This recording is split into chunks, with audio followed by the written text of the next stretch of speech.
Richard Paglikawan.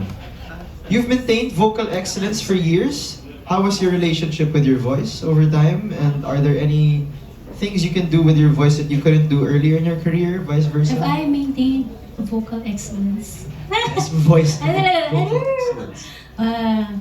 Paano ko mini-maintain? Dasal.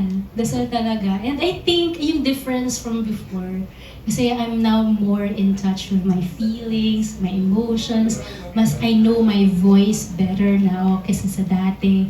I listen to my performances more now. Kasi dati, ayaw na ayaw kong pinapakinggan yung sarili ko. As in, after I record the song, after my performance, hindi ko siya marinig. But now I learned, parang just a few years ago na it's sobrang importante that you listen to your own voice because that's the time you know ano yung weakness mo and what works for your voice.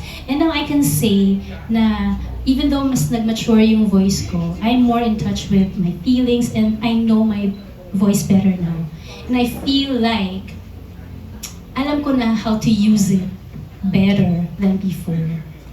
Yeah. Thank you for that wonderful Thank you answer. so much. Very technical. Okay, we have another one. Your songs are known for their emotional depth. How do you, what is this? Tap into your emotions without exhausting yourself personally?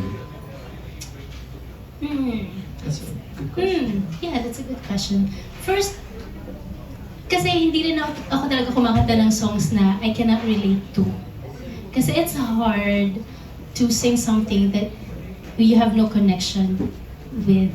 So parang important na naiintindihan ko yung kinakanta and I've experienced it firsthand. But syempre, para naman tayong yung singers kasi di ba para kaming mga actors. Sometimes kailangan mong tumapak sa sapatos ng ibang tao. And in that, hindi ko alam. Siguro yung Paano lang parang hindi nag-acting. napapagod?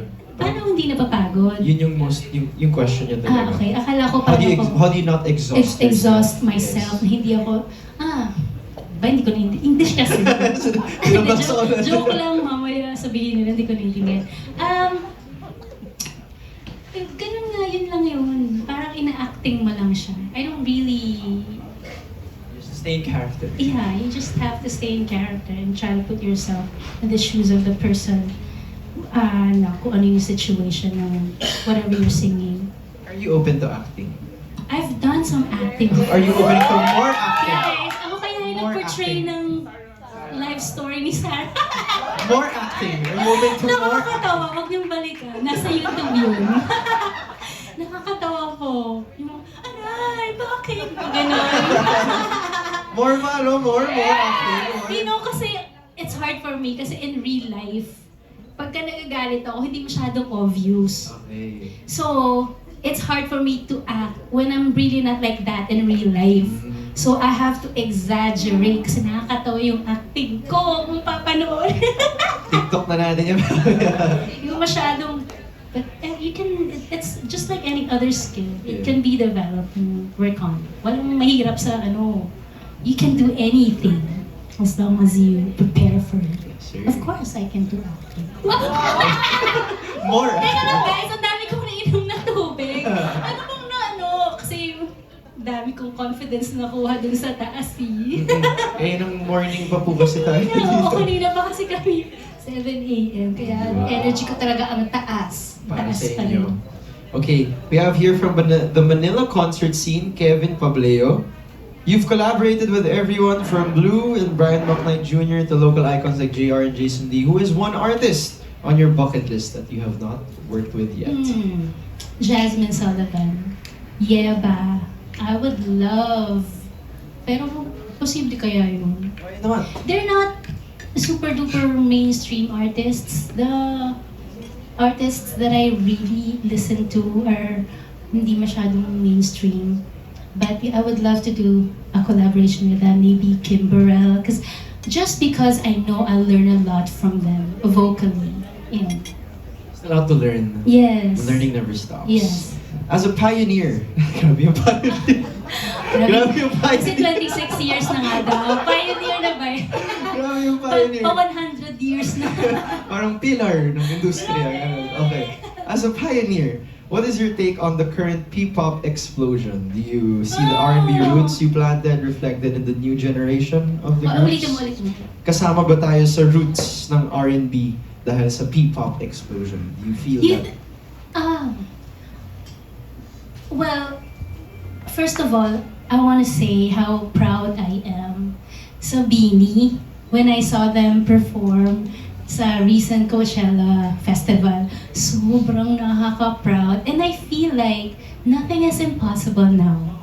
Kasi with, ano bang tawag dito, this generation na the world is so much smaller and connected because of social media, internet, and parang I feel like there's like more possibility for Filipinos to penetrate the international scene. And I was just so proud and happy. I've watched it so many times, yung performance ng Beanie, and I was just so proud of them. And ano nga ulit yung question?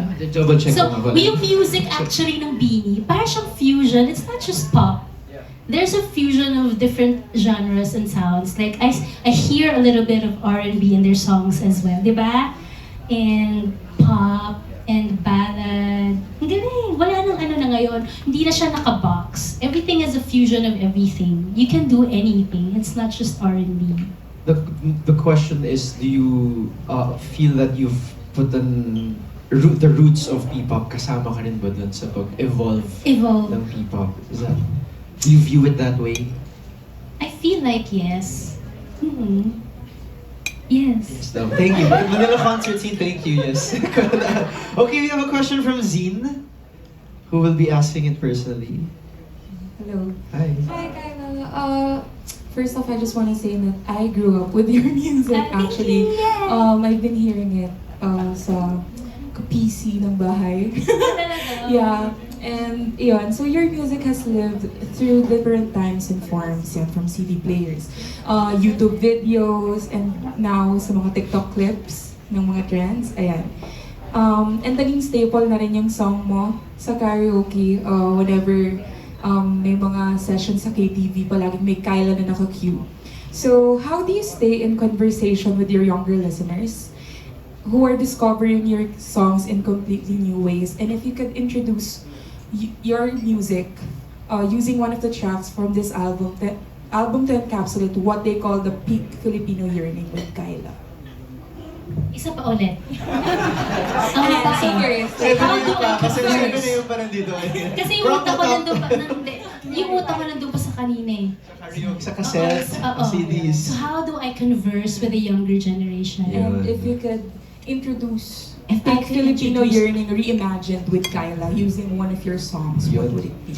You know, honestly, it happens naturally. I don't even try. I don't know, like he's a Gen Z, and he's a new listener and a new supporter. And I didn't try to encourage you to listen to my songs. You just popped out of nowhere. And I think, ganun yung nangyayari because of social media and everything. Everything feels organic. And it happens naturally. And when they reach out to me, sometimes they would send me messages. And if I can I try to read their messages and I would reply. Ayun, siguro ganun. And parang natutuwa sila pag nag-reply ka. Or sometimes, pagkapagod ka na, nag-heart na lang ako. Hina-heart ko yung mga messages nila, or hina-heart ko yung mga stories nila, or sometimes, pagka hindi pa ako pagod, ina-add ko sa stories ko, yung mga ganun. Siguro ganun. More of that. Yeah. Thank you. Sagot ko ba yung tanong mo? Well, yung mic daw, yes. Do you have a follow-up question? From Zine? Ayan, my last question would be if you could introduce your the peak Filipino yearning with Kyla, what track would you use to introduce it? What song?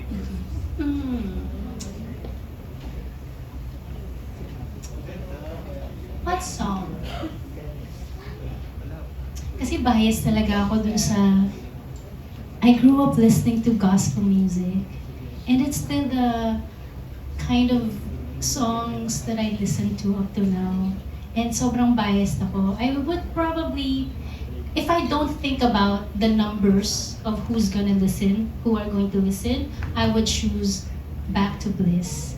And if I would think about what I think, I feel everyone would like, I would choose Tulad ng Dati. It's such a happy vibe song. Yeah. Yeah, yung kinanta ko kanina.